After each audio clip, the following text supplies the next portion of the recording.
just the feeling of like being in a firefight and hearing the click of the gun, throwing it down, grabbing one off the wall. So my gunner's upside down and he's like laying in. I see kill assist, kill assist, kill assist.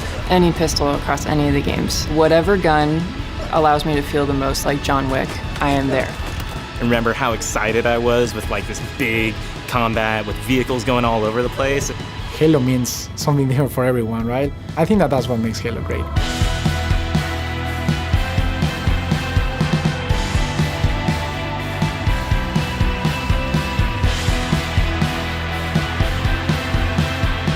What is Halo multiplayer? And for me, it boils down to this tight arena-style combat and big team battle, this wide open, vehicle-infused kind of combat. We're taking that awesome legacy or classic Halo combat experience and modernizing it in ways that'll feel fresh to old players and really exciting to new players. We're gonna give you great ways to customize your Spartan, really make your super soldier your own, and we're kicking off a journey, an experience that's gonna evolve month to month, season to season, year after year. For me, working through this multiplayer of this game, and the toughest challenge I think was really about how do we respect the legacy of what came before us, but still build something that feels new.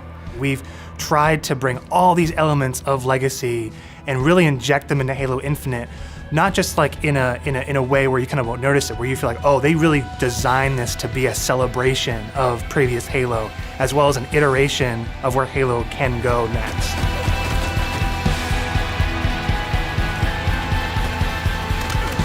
The vision of Arena was all about a tight experience. It was all about being fair. It was all about earning everything on the map, earning everything, every kill you get. Going back to like what is the core foundation of what made the great Halo multiplayer arena matches great. Halo, it's really about fair and balanced starts. So everybody's on equal footing when they come off the rip. And then once they start running around, it's about scavenging. It's about finding new toys and kind of developing your play style as you run through the match. What makes Halo feel like Halo? I feel like the answer to that question is the sandbox. Like, the sandbox is Halo. When we set out to look at Halo Infinite from a high level and the direction of what it is, there's lots of exciting things there because we really wanted to push what are the things that are true to Halo, but what are the things that fans haven't seen yet. Equipment is back, but equipment is kind of has a bigger voice than ever before. We ask questions to ourselves of if you could go after a power weapon to get a bunch of kills, would you do that, or could you go and get grapple to make sure that you swing yourself to the other side of a map to back cap a stronghold? We saw it as like another avenue of not just skill expression, but tactics for teams to coordinate around. The exciting combinatory nature of this toy plus this toy and how those interact with objectives is super amazing. Looking at how the power-ups play, like your classic power-ups like the overshield and the active camouflage. For this title, what we're looking at, what we're excited for, is you pick that up and you choose when you activate it. It goes into your inventory. If you haven't used it and someone kills you in multiplayer, you drop that overshield and then they can take it, use it for themselves. That to me is very legacy, but we took the equipment side of it and modernized it. When it comes to the vehicles, we went in and decided to invest a lot in the systems. When I take damage in my Warthog, my wheels can get blown off, my hood can get blown off. There's different aspects of the vehicle that change how my vehicle handles now.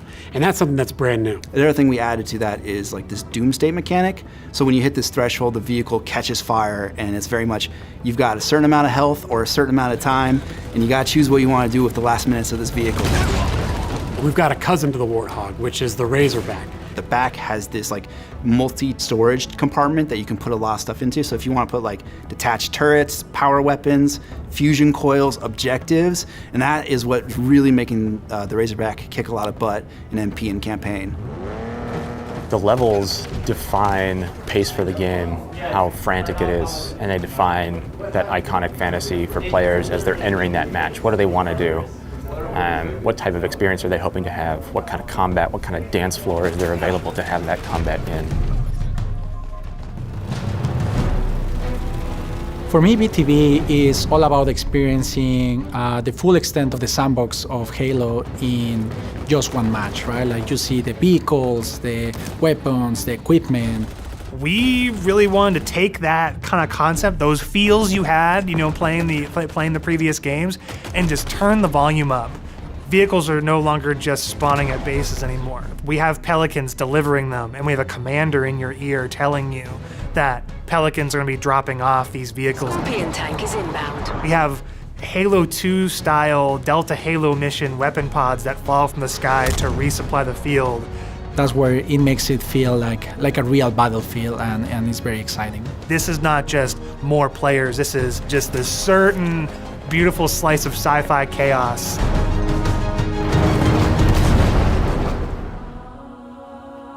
The announcer is your big gameplay moments, your game modes, just like the way it was before. Personal AI is really a reflection and information for the player. Personal AI, designation button. So if a player grabs a flag, your personal AI is going to tell you to, get that thing back to base and give you some moment-to-moment updates. Our team took the enemy flag. What if we can let players choose their own AI, and each one of those are different voices, so that players can find the one that fits their personality and their mood the best? They add to the sense of me as a Spartan being more important, and for us in multiplayer it is really about becoming a Spartan. You're Spartan. You are you inside of the Halo universe. The body of customization content that we have on day one ensures that there will be millions of customization combinations for Spartans on the battlefield. That includes things like armor coatings, armor emblems, various armor effects, down to the individual armor pieces. So your shoulders, your gloves, your knee pads, your helmet, your visor, your helmet attachments. Then you look at weapons, and we've got a whole slew of customization offerings there. Vehicles have a huge pool of customizations too. We support customization in the game. Players can do the same thing on HaloWaypoint.com, as well as the Halo Waypoint app. The player also customizes the Spartan, the soldier inside the suit. We want the Spartan to represent the player as much as possible. They can change their body type and their voice, as well as choose prosthetics for the first time. Coatings offer us a unique opportunity to craft some hyper-polished looks and let you express yourselves in ways you've never been able to before. We're coming at this from a player-first mentality. So what that means is that there's no random loot in this. There's no loot boxes. It's very important to us that everyone understands exactly how they unlock customization content, and we have a variety of places where they can do that. First off is the Battle Pass. The Halo Battle Pass will never be taken away from you. And what I mean by that is once you buy it, it's yours and does not expire. In future seasons, you can purchase old Battle Passes as well as the current Battle Pass and choose which Battle Pass to put your progression towards. All of these rewards are single source, so you're never going to be confused about where things come from. If you can unlock something in the Battle Pass, we're not going to let any other players circumvent that by purchasing it out of the storefront. A lot of our stuff is unlocked through playing the game and only through playing the game. All customization is just cosmetic. Every season will have its own theme and introduce new components, new looks, new gameplay for players, new opportunities to earn and collect cool rewards. We've seen the Samurai already. That's one of our event armor cores, and that's going to be something that players can earn through gameplay for free. With us going free to play for the multiplayer part of the game, that was a big goal because, how do we have a way we can always bring players in, right? And they can, when we have a new update, they'll just dip their toes in if they even just want to see it. Not only are we free to play, but we're free to play on PC as well as console. And what that means is we're able to get the biggest audience we've ever had. Everybody gets to play with no barriers. And even better, your progression carries from one platform to the next. Getting our game to be on PC and console at the same time is an amazing chance for us to really just kind of excite new players about the game. How can we do things like make cross-play interesting, and even in just customs, being able to just play with your friends. That some people have PCs and some people have consoles, and let them talk to each other, let them be friends. Why are you here? To be a Spartan. The Academy is a place that you can go within MP to kind of onboard into the experience. It's great for newer players who are still picking up the controls, and also people who want to warm up before they head into matchmaking. It's a series of experiences, both a tutorial to get started for the first time, weapon drills to practice with specific items, and also training mode that you can use to just get warm, explore the game as you want to. For players who are new to Halo, let's help them learn what this universe is about some of these characters, what are they about? And help them kind of know the vocabulary that people have been speaking for now almost 20 years, so that when they come in there, they don't feel like they're behind everyone else. They can kind of come in on an even footing. I mean, I'm super jazzed about bots. I think they're awesome. Our goal with bots has been to have a variety of difficulties that kind of provide a good training partner for wherever you're at in the experience.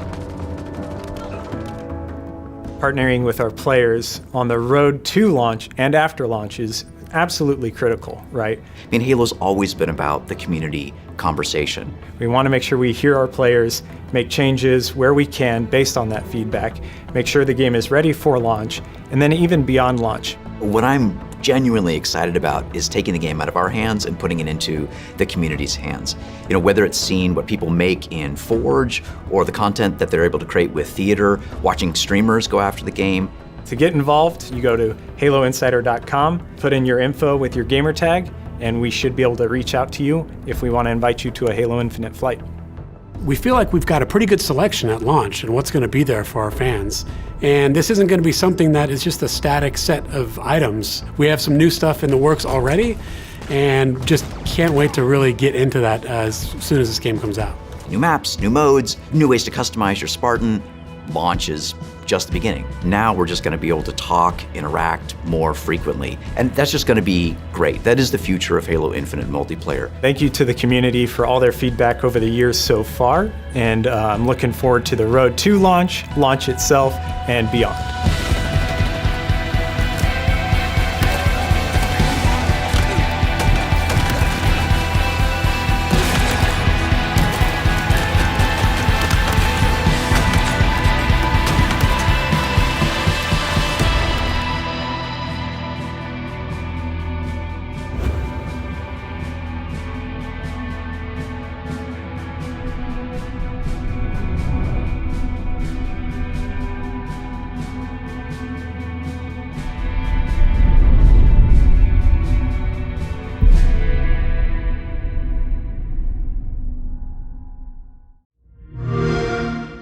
Play it day one with Xbox Game Pass.